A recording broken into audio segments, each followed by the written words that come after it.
The evolution of tourism and hospitality in France. The early history. During the 1st and 2nd centuries 58 BC, France was ruled by Julius Caesar. And in the 18th BC, the emerge of Gallo-Roman culture that led the French language. And in the early history, 260 AD, Ptolemy's he reestablished the French Empire. The early history. In 1328, France became one of the most powerful estates in Europe. And a time passed by, 1337, France entered in the 100 Years of War. It was ended in 1456, and its values strengthened the power of the French monarchy. The early 16th century. The war between Catholic and Protestant, it caused the massive impact to achieve the freedom of religions. The outbreak of revolution of Napoleonic France in 1989. In the 1992, the First Republic was founded by Napoleon Bonaparte and established to re-empower the France to gain more perspective and to be more powerful among to the other countries.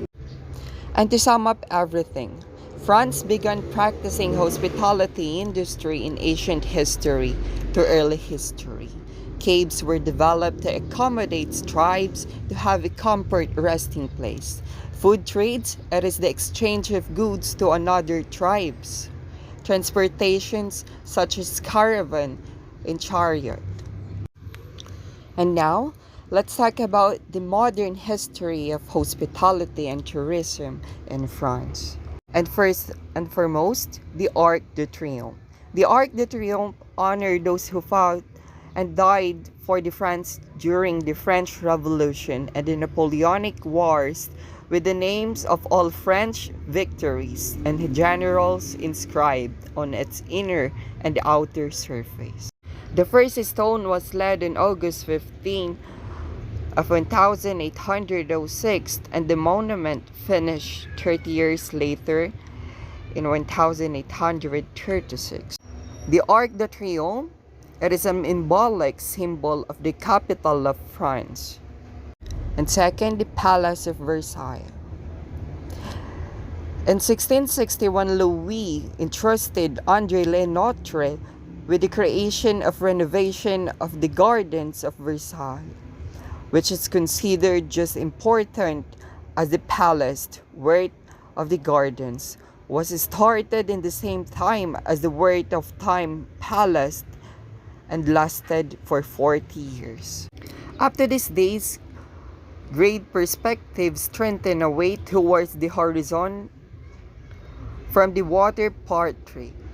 This is unique east-west perspective originally date from before the reign of Louis, but it was developed and extended by the gardener André Le Notre, who widened the royal way and dug the Grand Canal, and also became one of the most innovative palaces up to this time.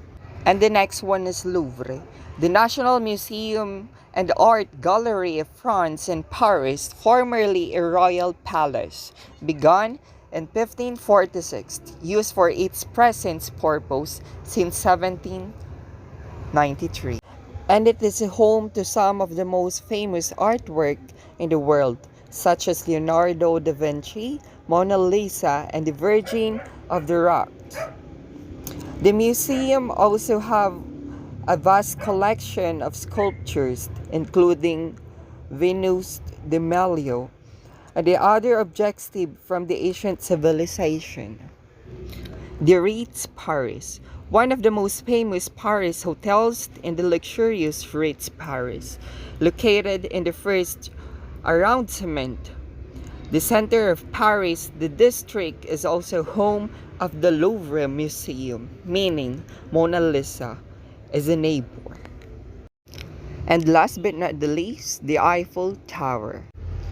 1889 Exposition Universal, the date that marked the 100th anniversary of the French Revolution. The digging of the tower started on the 26th of January, 1887. On the 31st March, 1889, the tower had been finished in the record time. After these days, Eiffel Tower became one of the most visited landmarks in the whole world. And it also contributes a big help to have a great tourism in the country. Thank you for listening.